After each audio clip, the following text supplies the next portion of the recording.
Bienvenue à nouveau sur notre chaîne. Aujourd'hui, nous allons avancer dans le temps jusqu'à l'année 300 après Jésus-Christ. Cette période représente l'une des phases les plus contrastées de l'histoire de l'Empire romain, commençant à l'apogée de son extension territoriale, de sa puissance militaire et de sa prospérité économique, et se terminant par une crise profonde qui faillit provoquer sa dissolution complète. Il s'agit de la plus grande puissance de l'Europe à cette époque, la seule à avoir connu de véritables transformations significatives, et c'est pourquoi nous continuerons à explorer son histoire en détail. Au début du IIe siècle, sous l'empereur Trajan, l'Empire atteignit son extension territoriale maximale.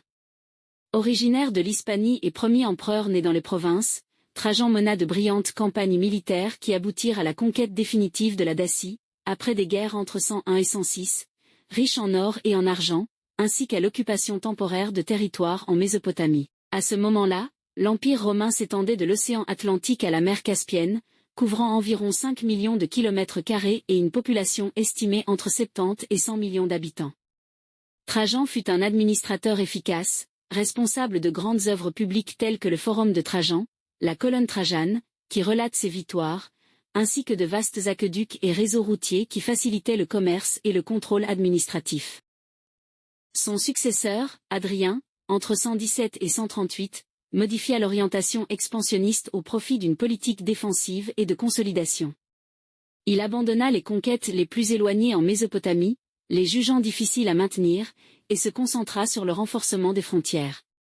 En Bretagne, il ordonna la construction du célèbre mur d'Hadrien, une fortification d'environ 117 km marquant la limite septentrionale de l'Empire. Grand admirateur de la culture grecque, Hadrien voyagea intensément à travers toutes les provinces, promouvant l'hellénisation et patronnant de vastes constructions. À Rome, il reconstruisit le Panthéon, le dotant d'une coupole révolutionnaire qui demeure aujourd'hui l'une des plus grandes réalisations de l'ingénierie romaine. Les empereurs suivants, Antonin le Pieux, entre 138 et 161, et Marc Aurèle, entre 161 et 180, prolongèrent cette ère de paix et de prospérité relative connue sous le nom de Pax Romana. Antonin le Pieux gouverna avec sérénité, maintenant la stabilité économique et évitant les grands conflits.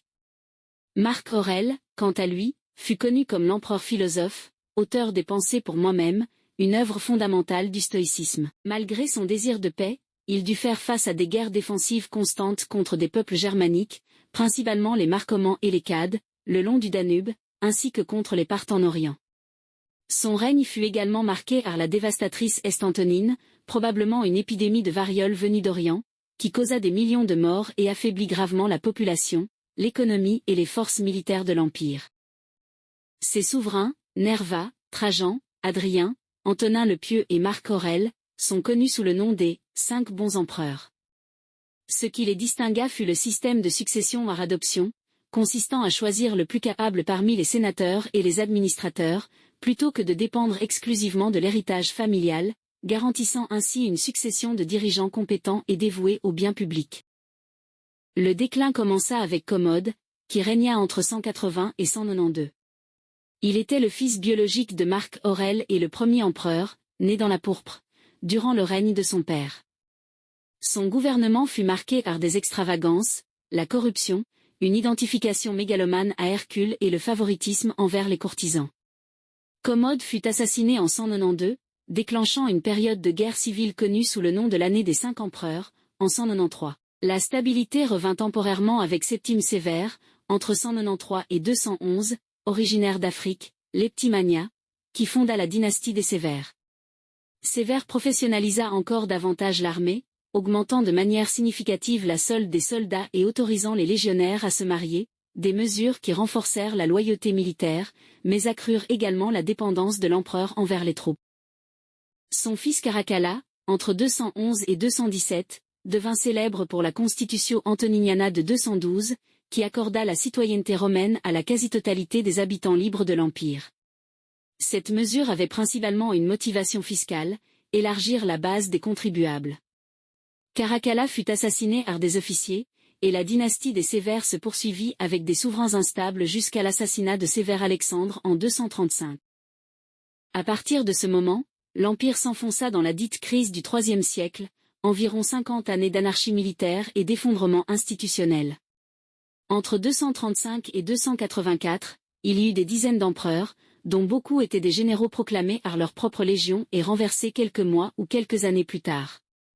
Les guerres civiles devinrent constantes, épuisant les ressources et affaiblissant les défenses. Les invasions barbares s'intensifièrent, les Alamans et les Francs franchirent le Rhin, les Goths ravagèrent les Balkans et pillèrent Athènes, tandis que l'empire sassanide, plus agressif que l'ancien empire parthe, menaçait l'Orient, allant jusqu'à capturer l'empereur Valérien en 260, une humiliation sans précédent. L'économie s'effondra, des empereurs successifs dévaluèrent la monnaie afin de payer les soldats, provoquant une hyperinflation et un retour au troc dans de nombreuses régions. Des épidémies récurrentes, comme la peste de Cyprien entre 250 et 270, réduisirent drastiquement la population. L'empire se fragmenta temporairement en 3 parties, le noyau central, l'empire gaulois indépendant en Occident et le royaume de Palmyre en Orient, gouverné d'abord par Odénate puis par la reine Zénobie, qui parvint à conquérir l'Égypte et à défier ouvertement Rome. Seuls des empereurs énergiques comme Claude le II le Gothique, Aurélien et Probus réussirent à reconquérir des territoires et à rétablir une certaine unité. Aurélien, en particulier, reconquit Palmyre et l'Empire gaulois, recevant le titre de restitutor orbi, c'est-à-dire restaurateur du monde. Malgré ces efforts, les faiblesses structurelles demeurèrent évidentes, dépendance excessive à l'armée, frontières trop étendues, économie fragilisée et administration centrale affaiblie. Ainsi, entre 100 et 300 après Jésus-Christ, l'Empire romain connut la transition entre sa période de plus grande gloire et de stabilité et une ère de survie précaire, marquée par des crises multiples et interconnectées. Ce siècle et demi révéla à la fois l'extraordinaire capacité d'organisation et de résilience de Rome, ainsi que les vulnérabilités qui exigeraient des réformes radicales à la fin du IIIe siècle pour que l'Empire puisse continuer à exister dans le Bas-Empire. Tout ce que nous avons vu dans cet épisode aura un impact direct sur l'ensemble des transformations que nous observerons sur le continent européen par la suite.